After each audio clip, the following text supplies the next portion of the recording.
Hello. Hello. I'm Kimberly. I'm Michael. And welcome to Real Takes. A movie breaks. And today we are reviewing the film War of the Rohirrim, the Lord of the Rings War of the Rohirrim. Yes. We just got back from the movie theater. We saw a really late show with some friends. So late. I think it started at 11. Yeah, it started at 10:30. It was supposed to be at 10:30, but it actually starts lots of previews. At 11. Nowadays you go to a movie and there's like 20 minutes of previews. The previews don't start at 10:30 either. They start at like 10:45. Yeah, so first we'll talk about what we liked, what we didn't like, and we'll offer ideas on how we think the movie could improve. Could be improved, yeah. This will be a spoiler review. Please subscribe to our channel, click that notification bell so you never miss a future review. Let's get into it. I like that the stakes were high enough to keep you interested and invested, and I like the animation. I liked the vocal performances. I thought the vocal performances were really great. There were a lot of great voice actors, and I like the ending. I like that it has like a good message. It sort of makes you think about what is honorable, what you're willing to do for something bigger than yourself. And it's basically a story about revenge, and it sort of poses the question of morality and, you know, if you are in a position of power, how do you cope with that? And what sacrifices are you willing to make for the greater good of all concerned? Like there's many points in the film where the king was willing to sacrifice himself for his family or for his people. And then at the end, our heroine, is willing to sacrifice herself for her people. So it's about self-sacrifice and how far you're willing to go for the greater good. A lot of that is very grim, which leads me to my issue with the movie. The movie's rather grim, it's rather somber, it's very serious, dramatic. There's not much levity. Yes, I agree. Which you need in Lord of the Rings. What about Second Breakfast? You need that stuff. You need the little bits of comedy that are in there. It was very self-serious. It was too self-serious, very dramatic. I don't think I laughed once, except when the moments were like overwrought with melodrama. I laughed because it was so melodramatic. It's just so dramatic. There was no moments of levity. I didn't like that it was like 80% action and 20% substance. My idea to fix the film would be to develop the interpersonal relationships more with our heroine and Wolf and her family, and why she cares about the people so much. That would have made me feel more invested emotionally and from the beginning. And I do like that it features like a female lead. That's kind of cool. The animation, like I said, I liked, but I didn't love. No, I don't like the animation in this. It's not like, to me, like it's not like Boy and the Heron. It's like, it almost just seems like CGI with cell shading of the people characters.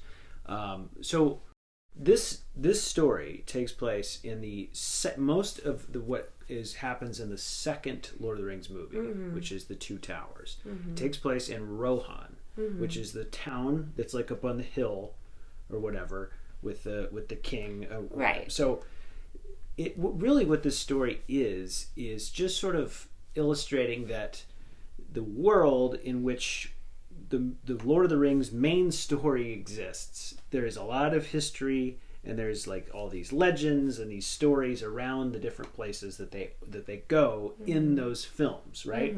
So this movie is not really, it's not essential to anything. No. It doesn't really nothing hangs on this story happening or not happening. It's almost an afterthought. It's a side story. Yeah, I went into it knowing that this was basically a prequel to the Lord of the Rings films set 200 years pre Lord of the Rings. And so I was hoping to see familiar characters, or at least references to those movies. And I didn't notice, I noticed like a few references, but they were really, really minor and not really prevalent at all. What references did you notice? They referenced the rings themselves that orcs were hoarding towards the very end of the movie, and they only referenced it for like a minute, and they didn't go into depth about it or anything. And then Gandalf is referenced only at the very end. Mm-hmm. And I think the sea creature is also in the Lord of the Rings film. The octopus thing? Yes, that's in there. And I mean, the setting itself is referential. But other than that... There's a very interesting thing that happens at the beginning of the film, which I was like, oh, this might be actually pretty good, is when the king punches the guy's father and it accidentally kills him, mm-hmm. which is what triggers everything. Yeah. I thought that was an interesting moment. I was like, oh, that's a really good little moment. After that, though, it's a very overwrought, sort of long, meandering, long-winded sort of story about this war and gaining control and losing control and the daughter emerging and et cetera, et cetera. The fix I have for this film is a very simple, easy fix, and then they could have done it because they were taking liberties. They're taking liberties. This story was not like detailed out in wherever they pulled it from, the Silmarillion or wherever. It was not a detailed story. It was like 2 pages mm-hmm. from that series of short stories that Tolkien wrote. They pulled this and made an entire feature film out of it. The way you fix it, in my opinion, is you put Gandalf in this movie. You have Gandalf as a character that the main girl Hera knows, mm-hmm. that he's a mentor, he's sort of there, he's around, he talks to the king, he consults with the king, he's involved in what's happening, but he's not there the whole time. I think you have to have him off doing something else, which is what they have him. He's looking for the ring, or mm-hmm. the orcs that are after the rings. He's trying to figure that out. So if there was something to give us a subplot. There's no subplot in this. It's mm-hmm. only about the kingdom and the war stuff. There's no other story. Mm-hmm. You have to have something else. If you have almost 3-hour movie, you have to have something else going on. You can't just have the main girl and her plight with the kingdom and the war. You mm-hmm. can't just be that. So my fix is you have Gandalf as a character that is giving some context to everything that's going on, giving a broader sense of what's going on, because he's alive at this point. This is 200 years before Lord of the Rings. Yeah. Gandalf is alive because he lives many years. There's also other wizards. So one of the things about Lord of the Rings is there are other wizards, and it's not just Gandalf and Saruman. Like mm-hmm. there's Radagast, who is like can talk to animals and stuff, and we never see him in the movies. They cut him out, or I don't think he was in the book. There's Tom Bombadil. There's these other characters that you could have somehow worked in. You could have even worked Schmeagol in. I feel like he could have been worked into this because he goes all over the place. So my point is, there are characters that we're familiar with from the films. If you haven't read the books, a lot of people have seen the films that haven't read the books. They would recognize some of these characters. Yeah. Or even if they didn't recognize Radagast, they would get it. They'd be like, okay, he's a wizard. That's interesting. Like, and you could have found a way to work them in. It probably would have been tougher. It would have made the story a little harder to focus in on. And I get it, because this is a very like gothic, medieval type story. However, it's missing things that I feel is required for a film of this, especially if a film like this that's going to be in the theaters. Mm-hmm. I don't really understand why this isn't. Mm-hmm. Like we went to see it kind of in good faith. Like, okay, yeah, I mean, it's an anime Lord of the Rings thing, but man, it needs to be a higher quality. It needs to be in a theater. It's something you could stream or whatever. Yes, I agree. I agree that would be a good fix for the film. My other ideas for fixing the film would be to give the main girl more character development. Her character felt very one-dimensional. All the characters felt very one-dimensional. So if you give her a little more dimension and you explain more of her backstory with Wolf and even with her family, you would feel more of an emotional connection to these characters, because it's difficult to emotionally connect to anime anyway. It takes an adjustment to really even get into it. So if you developed the characters more, I think that would hook the audience more and keep the audience interested. And if you shorten the film, one of the things that I thought was just so unnecessary was the eagle scene where she climbs up and she starts begging the eagle to help. Like, you didn't need that. I feel like there was a lot thrown in there that you didn't really need. My other idea for fixing the film or just improving the film would be to somehow relate it more to the other films. Like you're suggesting, maybe adding other characters from the other film, or just explaining how this story is necessary to understand the other stories. Because right now this story sort of stands alone. It doesn't really lead to the other stories, except at the very end it's hinted that Gandalf sent her a letter. And that's it. I feel like if there was more of that, more connection to the Lord of the Rings that most of us know and love, that would improve the movie a lot. It feels very...